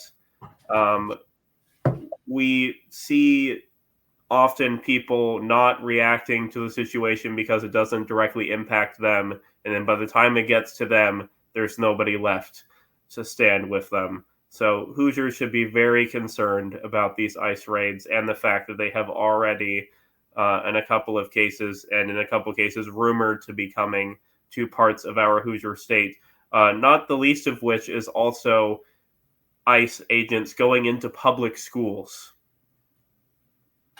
without the consent of administrators, in a couple of cases without warning. And Governor Pritzker of Illinois, I know, has been working hard with the public schools as well as community leaders to ensure that the proper safety measures are in place for this horrible new reality that many of these towns and cities are facing. It really, the whole thing all goes to show, like we're talking about these ICE raids and stuff. They're going on at the same time the government's shut down. It's pick and choose. This is the Trump government that folks voted for. It's essentially, ruling by fiat. It's decree. It's, well, we can find the money for the things that we value, but not for the things that we don't value, not for the things that actually help people in their average lives. It's a dismantling of the government, and you have to wonder if Democrats can negotiate with them to open this thing back up, because the Trump regime's just been impounding money that Congress has set aside for certain projects. So if they come to an agreement, they say, all right, we're going to open up the government at these levels, and then the executive branch doesn't spend that, what have we even done? It is dismantling of the federal government in real time. We're seeing it, and in many ways, the next story gives kind of a tangible, visible representation of what's happening, in a stark way for people to see visually. So demolition began this week on the East Wing of the White House to make room for a massive ballroom addition planned by President Donald Trump. This guy is spending his waning years really, really trying to convince people that he doesn't have little balls. He's got the biggest balls of them all. But this project, originally announced as a 90,000 foot privately funded ballroom that was supposed to cost between $250 and $250 million, is now being cited at closer to $300 million, and will be built where the East Wing stood. It is gone.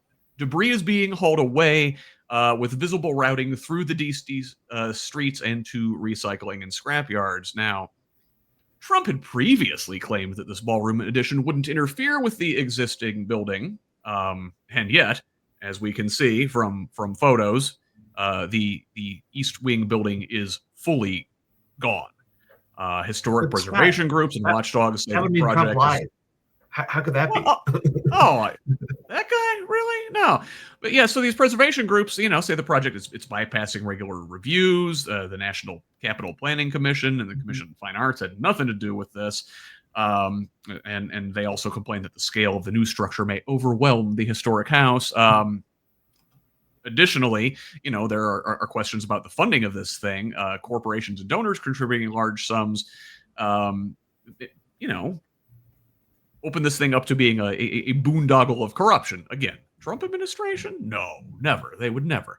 But also, there's just the symbolic loss. The East Wing traditionally housed the First Lady's offices and a lot of social and cultural work, and its removal is being seen by some of those folks as eroding the part of the institutional heritage. Now, listen, guys, I saw a lot of what I would, call normie libs on social media this week, like tearfully ruining the demolition of this structure. What do you guys think about the ballroom, the East Wing, just the demolition in general? I have maybe non-traditional thoughts, which I'll hold on to for a second, but I want to hear what you guys have to say. Zach, I'll get you first on this one. I will say first, as a undergraduate history major at IU Bloomington, it is a great loss to all the people of this country. And on a personal note, having never gone to the White House, and I guess many others, they will never see that part of our history. And we see the stories about this going to be about Trump having the biggest whatever, wahoos, whatever you want to call it. And there is much speculation that actually this is his retirement bunker, and people speculating at the early tell signs of how Trump believes he will never actually leave office. And despite the fact that, there's already an emergency bunker for the president of the United States should such extreme measure ever be needed. And this is a very flashy proposal that I'm sure that when the richest people in this country and in this world stood around him, the Elon Musk and Jeff Bezos of the world, Mark Zuckerberg even showing up and totally spoon feeding, and they're salivating at every switch and turn. And this is just the latest stunt, and corporate donors lining it up to, I'm sure, be most likely a private venue for those rich mother effers to come in and get more stuff from Trump. Perhaps ask for another tax break after they already got one for the trillionaires. Jesse, do you get a little misty seeing part of the White House be torn down? I'm much more of a Thomas Paine kind of view of the American presidency, where I think that we got way too close to kingship even back in George Washington's days. And, I really don't like the pomp and circumstance of the White House. And I get it, but it feels very 1700s to me. And I think that a more modern United States, we shouldn't be as wrapped up in this history. Keep it as a museum or whatever. But I just think as a residence, it's a little bizarre. But I don't think any of that gets away from the fact that this is dictatorship. This is just one person doing what they want and treating the government like it belongs to them, not like they are a public servant who is occupying the halls for a few years, steering the ship. It's not your ship, right? So I think people have a view of like North Korean style totalitarian, fearless leader dictatorship, as opposed to what real dictatorship has looked like for most of human history, which is, even like Roman emperors, they still had a Senate. It's just that the Senate didn't matter, right? Like you got some little wiggle room, but you could never go directly against the emperor for a while, right? The same in like Russia, right? Like Putin is going to get his way no matter what the votes and, the parliament say. And we're starting to see that more and more blatantly with Trump. And choosing to do that during a government shutdown, I think is an intentional like thumbing the nose at us. It's just showing like, oh yeah, that government thing, the public thing, that exists if I let it exist. I'm going to be doing what I want, regardless of what Congress or the judiciary system thinks. And that's dangerous. Like, I don't know how else to say it. I know our next couple things in Latin America, we're going to talk about that again. But even if I like hated the White House and wanted the whole thing torn down, I would want it to be done collectively. And because, our government as a whole decided what was right, hopefully with some sort of plebiscite or let people weigh in, not just because one dude with, by the way, a horrible tacky taste that's even more anti-working people than the old White House. Like, you should not be individually, unilaterally redesigning public structures. Like, that just interior seems so design by Trinidad James, gold earthing. Yeah. Listen, I got to tell you, seeing this thing this week and seeing a lot of, I think, liberal reactions to it, I'm kind of like, okay, all right, is this going to be the thing that really brings it home that this structure, the system, this government that has held everything up in this country for the last 250 years, it's gone. It's done. It is gone. It is not coming back. It is like the East Wing of the White House. It has been thoroughly destroyed. You cannot put it back together.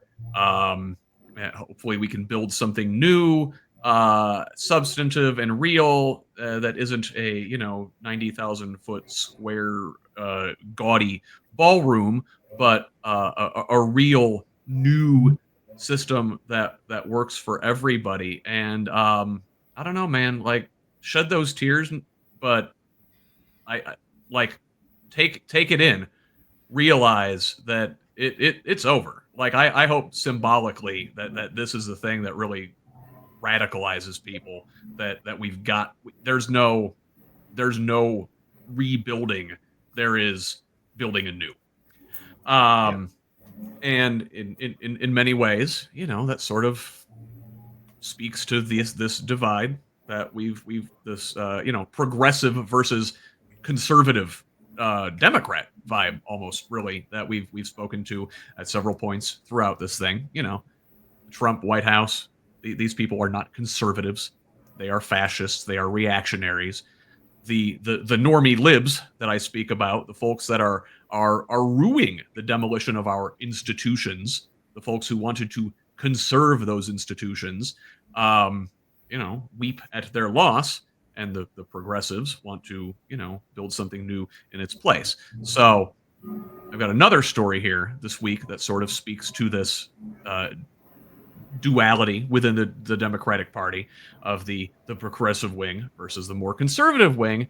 And we're going to go out to Maine, another largely white rural state, even more white and rural than Indiana, where Senate candidate Graham Plattner has run into a bit of a controversy the last couple weeks. So during an appearance of Monday's episode of liberal podcast Pod Save America, the Maine Senate hopeful sought to get out ahead of opposition research, showing him dancing shirtless with a skull and crossbones tattoo on his chest that eerily resembles a symbol used by the Nazi SS. The 41-year-old military veteran and oyster farmer expressed regret over the tattoo and announced plans to have it removed. This coming after a week of damning headlines over resurfaced social media posts. Plattner was a big fan of Reddit there for a while, posted a lot of stuff. He apologized last week for a series of offensive posts where he said, which he said came during a period of his life when he was disillusioned. He had recently got out of the military. He felt disconnected from his community. Those include a 2013 post downplaying sexual assault in the military and a since deleted 2018 post suggesting violence is necessary to enact social change. In a video last week, Plattner said he regretted these comments and said they did not reflect the life he has now built. It was not until I started hearing from reporters and DC insiders that I realized this tattoo resembled a Nazi symbol, Plattner said in a statement to Politico on Tuesday. I absolutely would not have gone through life having this on my chest if I knew that, and to insinuate that I did is disgusting. I am already planning to get this removed, and by later this week, he had it covered up with a different symbol. In the Washington Post, Plattner said he was made aware several weeks ago that his opponents were saying he had a white supremacist tattoo, but did not know the tattoo's connotations until a few days ago when one of his staffers showed him the image of the Nazi symbol. Quote, I've seen symbols very like this throughout the years, but always in the U.S. military context. That's essentially how I always thought about it, end quote. Plattner suggested Washington Democrats are attempting to tarnish his run, which has energized some liberals in the state to see, who see his Democratic opponent, Governor Janet Mills, as the insider pick. Mills, a two-term governor who announced her candidacy last week, was a top recruit of Senate Minority Leader Chuck Schumer. So I should note, yes, there is this contested primary out there in Maine. Plattner is the progressive darling, and Mills, the outgoing two-term governor, is the more centrist approach. Now, Mills is Plattner's primary opponent. Plattner is Mills' secondary opponent. After Father Time, Mills is like 79 years old and should not be running for Senate at this point. That said, you want to make sure you got your guy right. Now, maybe the 79-year-old isn't the right person to run up against Plattner if he is problematic. Maybe it's somebody else. So I want to ask you guys, is this problematic? Jesse, what do you think? Is this much ado about nothing? Is this blown out of proportion, or are we like wary about these guys who look like progressive darlings at first, and then maybe they turn into John Fetterman? Right. Yeah, the Fetterman effect is scary, I think so. Old social media posts, I just cannot understand how anyone could give a shit about that in this time and age. Especially when 1 week ago, the president of the United States posted an AI video of him literally dumping human shit on his political opponents, intentionally, and blasted it from his comms. Who cares what somebody said on social media 10 years ago? It could be the most horrible thing. If it seems like you have moved on from that and that you've put that piece behind you, I couldn't imagine a thing I care less about. That doesn't mean I agree with his words. I think a lot of what he said was horrible and would not vote for a person espousing those views today. But I think human beings can and should change. But if you're going to worry about the guy's past, I would say the fact that he enlisted in Blackwater in 2018 is 10,000 times more damning than anything you could write on social media. I personally, from what I've seen of the guy, think that he has changed and wants to move in a different direction.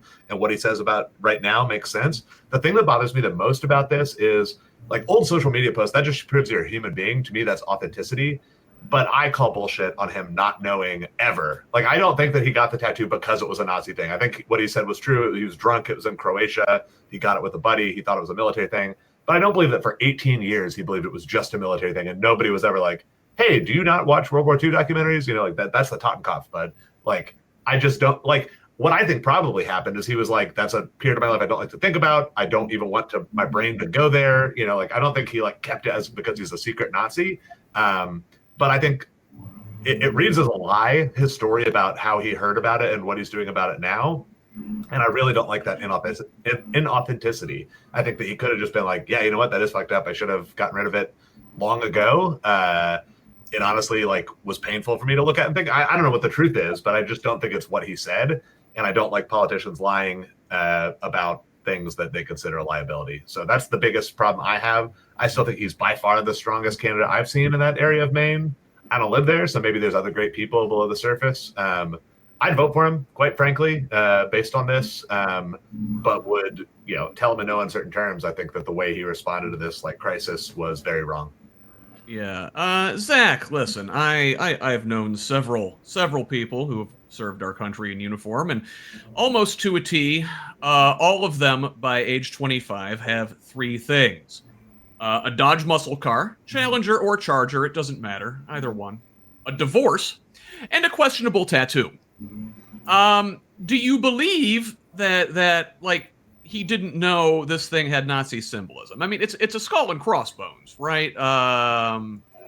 You go into the tattoo shop. Hey man, give me the cool skull and crossbones. There's different flavors of skull and crossbones, right? I mean, you could be a Tampa Bay Buccaneers fan or a East Carolina Pirates fan. But also there is a lot of history of bad Nazi symbolism kind of working its way into the U.S. military, regardless of whether they acknowledge kind of where those symbols came from. So I don't know. What do you think? Do you think he knew? Do you trust that he didn't know what it was then, that he, still didn't know until recently? What do you think? I will first encapsulate that I am only aware of this story as a story put in front of me. I'm not familiar with Plattner or the particular dynamics in this race in Maine, but obviously it is a very personal issue for myself and many of people in my community and friends, not just those who are Jewish, but those who share similar values to myself.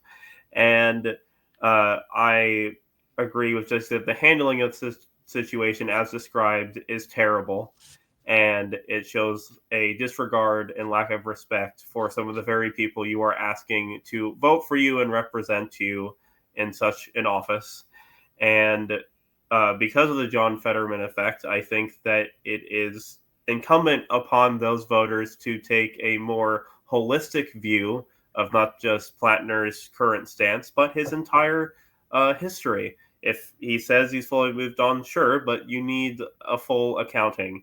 And in this day and age, it is often not too far away that in your state you're going to see headlines that showcase exactly the history of someone who is going to be assuming such an office. So I would say open mind. Would I vote for Plattner as described with the situation? Probably not, without more information and a clearer picture of where he stands on a whole host of other issues. I just feel the tattoo specifically, imprinting it on your own skin, and for that long a period, as Jesse said, not being aware of it, I also call bullshit. I have seen many versions of this. I unfortunately also grew up in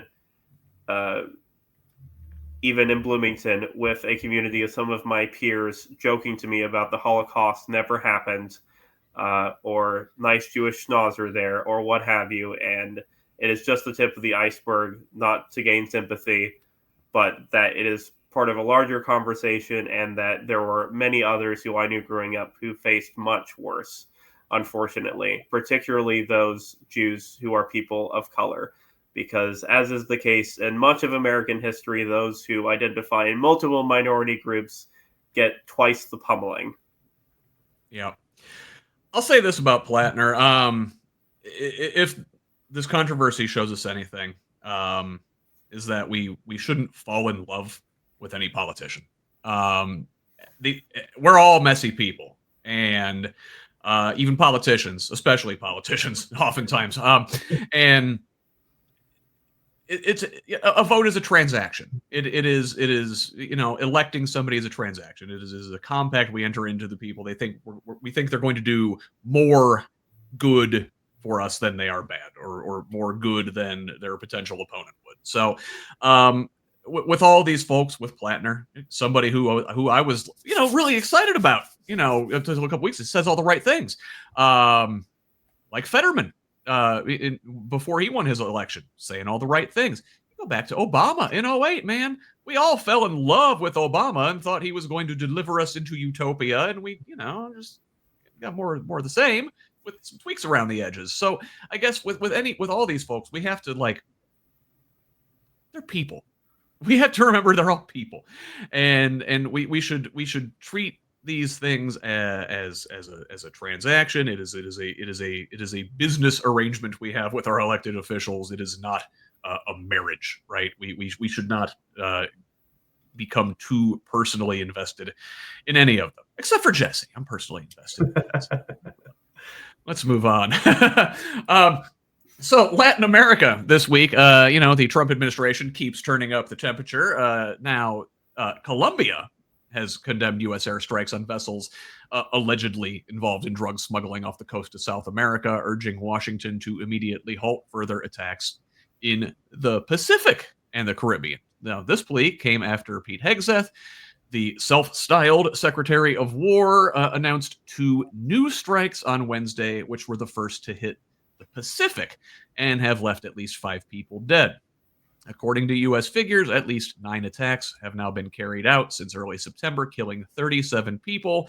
A broad range of experts have said the campaign is illegal. I myself, not an expert, will share that sentiment. So now Colombia calls on the U.S. government to cease these attacks and urges it to respect the norms dictated by international law. The foreign ministry said in a statement on Wednesday evening, the president, Gustavo Petro, was more blunt, writing on social media, quote, "It is murder.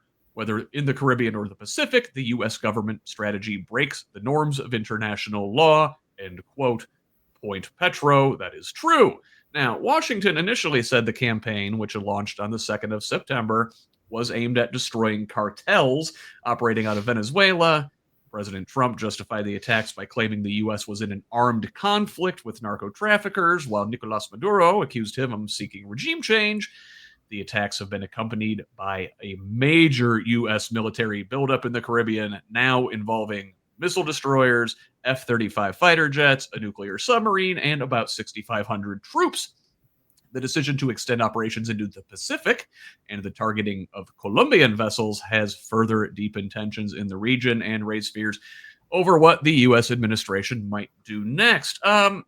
So, Jesse, we've talked about this. We've been keeping an eye on this. The buildup around Venezuela, the strikes on Venezuelan ships.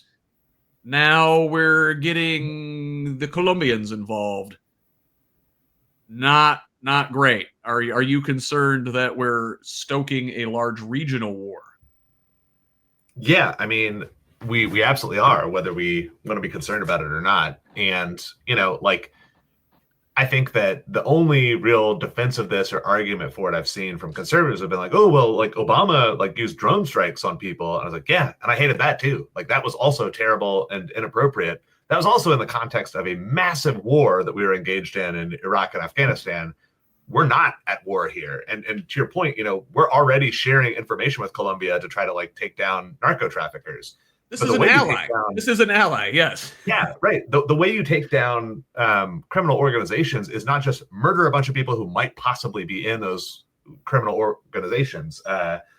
Again, stop clock, right, twice a day. Rand Paul, I think, has come out with some really good points about this.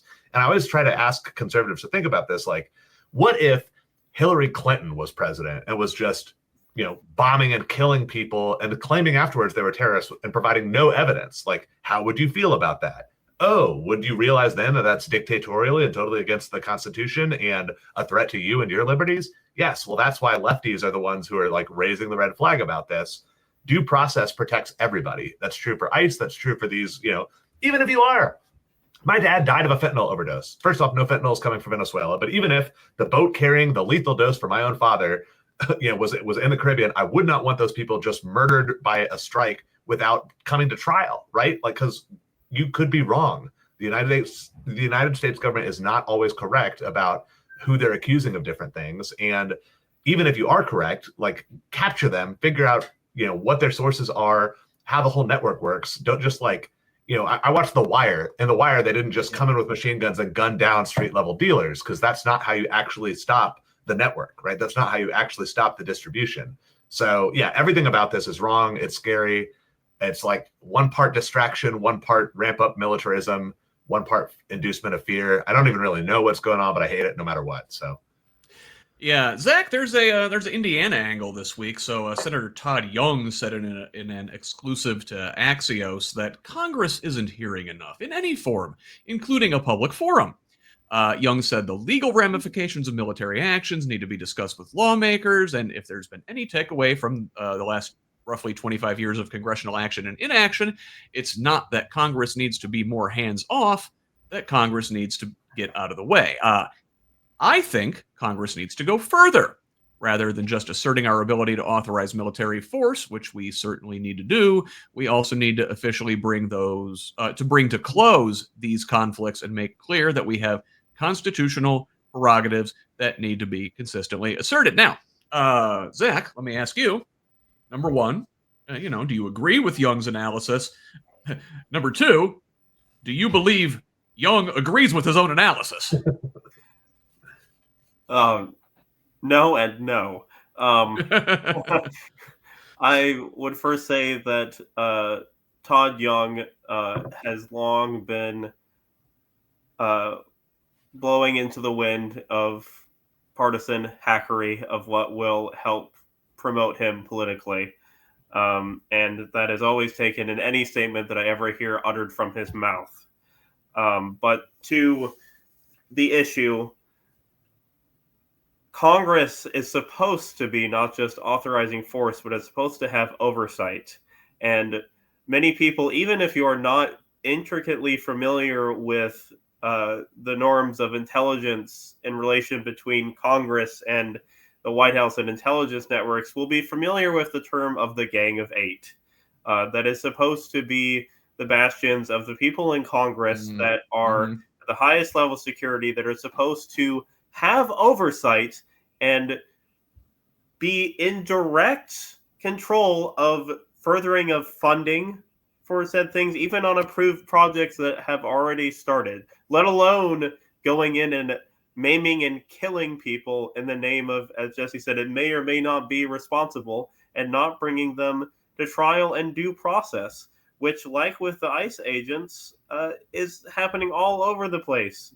And again, as Jesse put it, the shoe were on the other foot, and Hillary Clinton, or heaven forbid, Obama in certain cases, in which case, yes, there were some Democrats who did step forward with some of his foreign policy campaigns in the Middle East in particular, which he still defends to this day as the more just way with the least amount of harm done. I don't think anyone is buying that in the legacy chapter of his life. It opened up this can of worms, right? And that's the whole, not the whole thing, but I think a big part of folks out here on the left, maybe our disappointment with Obama, is that he kept doing those things. He didn't. If he had made sure that George W. Bush and Dick Cheney were handed over to the International Criminal Court on January 21st, 2009, we wouldn't be in the situation we are today. It's like failure to hold our own elite criminals accountable has led us to a situation where we have the biggest elite criminal potentially ever presiding over the destruction of the republic. Final story, and not exactly a lighter note. I promise that this sort of all ties in together, but we're going to close on sports. So this week, the federal authorities announced indictments against some 30-plus individuals linked to two major schemes. One, an illegal sports betting scheme using insider information and and the other, a high stakes rigged poker games run by organized crimes. These are two separate schemes, which it involved, folks in major NBA circles. So, including active player Terry Rozier, a guard for the Miami Heat, was charged in the sports betting scheme, accused of providing non-public information about games, injuries, who's going to play, who's out, who's got something twisted this night, so bettors can bet the under on how many points that player is going to score. Little things like that, prop bets, not fixing games, but in our world of legalized sports gambling, potentially a lot of money to be made. Also involved was former player and assistant coach Damon Jones. This is a guy who bounced around the league a lot, sort of a hanger-on in LeBron James circles. Used his position as an assistant coach with the Lakers to inform bettors when maybe LeBron wasn't going to be playing that night, and they would give kickbacks back to him.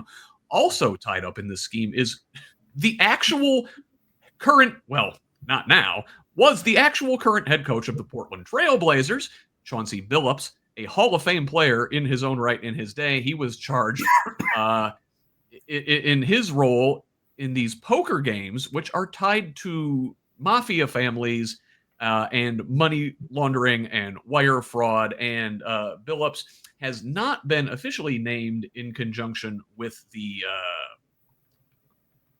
insider information scheme, but is sort of implicated tangentially. There is a person fitting his description named in that, but he has not been tied to that scheme yet. So listen, what happens is, these schemes include allegations that players and co-contributors shared this private injury information, set out games, or manipulated prop bets. The poker ring, they allegedly used high-tech cheating methods like x-ray tables and marked cards and rigged shufflers. I did not even know these things existed, to defraud participants. Now, the NBA did respond. Billups and Rozier were placed on leave. Commissioner Adam Silver said he was deeply disturbed and stressed the integrity of the game is paramount. But there are potential, ripple effects long down the line here, with experts warning that there's billions of dollars in potential litigation here, and broad fallout for sports betting regulation in particular. I mean, we're going to have folks questioning whether these games are on the up and up, whether the league is rigged. So since the legalization of sports betting in many states, this scandal highlights how vulnerable the system is when these players and props and the injuries and the inside information mix. For the NBA and, all sports in general, but this is not the first time this thing has popped up, in basketball. Their credibility is on the line, and if fans and bettors believe the games can be manipulated, the entire foundation of professional sports in this country is shaken. So this opens the door for, major regulatory questions and federal oversight. So, Zach, you're a young man. I assume you are bombarded with ads for sports gambling. This, the effects on young men, your generation, and sports gambling, and now you're seeing that the leagues and the players themselves are getting caught up in this. I'm a liberty guy. I'm a legalize things guy and then regulate. Did we let the cat out of the bag with this much unregulated gambling in this country? Certainly, it is a critical issue that is often overlooked as a money grab or the supposed elusive American dream that by winning the lottery or by engaging in this, that you're somehow going to change things for everyone. And we have seen the bad ripple after effects of that is caused. In Indiana, we see a supermajority that has put in many forwarding laws and regulations to make it easier and easier for young people, and particularly, as you say, Scott, targeting young men in Indiana to engage in sports gambling, and that it's a matter of making it a more full experience for everyone, or making it easier to place your bet is the be-all, when in fact it makes it easier for you to click one button and to almost sell a piece of your soul to engage in this cycle. And to bring it hyper local again to IU with basketball, we have seen past players, not specifically with gambling, but caught up in scandals of getting pulled over by the police or a DUI, and quietly them try to cover it up and keep the players on this team. So I am heartened to see the suspensions of said players and the integrity. But as Scott said, is the cat already out of the bag? Yes. Is it getting to the point where, like so many of these other issues, it is spilling out to the public to the point where it's hard to be ignored? Yes, because these ads are everywhere. The amount of people who engage in these sports gambling in Indiana are everywhere. People can enjoy it. But I frankly, personally, do not see it as a good addition to our economy, and in fact makes people often more or worse off, just as the local lotteries in our state do. Yeah. So what, Jesse? Are we prohibitionists now? Yeah, I was just talking about this with my wife over breakfast before the show, and she came out with her hot take: ban all gambling because of all the negative impacts it has on people. I was like, well, how would you enforce that? And what about alcohol? That's also got negative impacts. And she was like, all right, fine, you talk me into it, ban all alcohol as well. That's not my take. But I do think that when we have this much money, right? Like if you have a legalized industry that has this much money going through it, the risks, the temptations that these NBA players and coaches are dealing with are the same as what we see in big corporations, right? And there is corruption and self-dealing that will follow every single time, which is why we need regulations for industries like this. And I think personally, when it's like quote unquote sin industries, if you're talking about alcohol, tobacco, guns, gambling, there need to be heavier regulations because they could have very obvious negative impacts on people's lives beyond just self-enrichment, right? And corrupting the game. So, I'm not opposed. I don't gamble. I think it's bad. You probably shouldn't. But I will occasionally drink, even though I think that's probably bad and realistically you really shouldn't either. So I'm not here to judge other people, but I think that the predatory nature of the advertising, I think that the ubiquitousness of gambling in our society, especially for young men, and I think that the way we are just allowing people to make money hand over fist, well beyond what regulators can catch up with. This is just the predictable outcome that we see, right? So if we want these things in our society, and I think there might be a place for them, I think we just need to have it structured, have regulations, and have clear penalties that are consistently applied when people violate those, so that if you're thinking rationally, the best solution isn't cheat a little bit and see how rich you can get before you get caught, right? I'm gonna sort of ask myself the last question here, right? Who cares, right? It's just sports. Well, yes, and it kind of shows the nature of business and corruption, and really it's like the American scofflaw gangster ethos that we have here. Listen, like TV, media, we see media falling apart and the consolidation there. Live sports, things like the NBA, are the only thing holding up a lot of media. And if people lose faith in that, what's holding up a lot of this, the structures that, and again, maybe we want sort of the large media conglomerates that are held up by professional sports to fall and fracture that market and get us, back to some place where the monopolies are broken up. But it really just, I think this whole thing kind of goes to show that the American capitalist system is just like, I don't know, a bunch of corruption and Ponzi schemes and stuff wrapped up in nice, slick marketing and packaging. And in a way, stuff like this is kind of like the White House, being torn down. You're seeing the structures fall away that gave meaning and myth to an otherwise complicated story at the very best. Listen, that's going to wrap us up for this week here. I want to make sure both of you guys get a chance to say goodbye and tell the folks where they can find you. Zach, how about you? Where can the good folks find you or find out more about the organizations you work with? Yeah, I will just very briefly say that, turning back around to redistricting for one brief second, when Tucker Carlson and Mike Braun were there, I was in the room with IU Democrats and Matt Pierce and Shelley Yoder, my two representatives in the State House.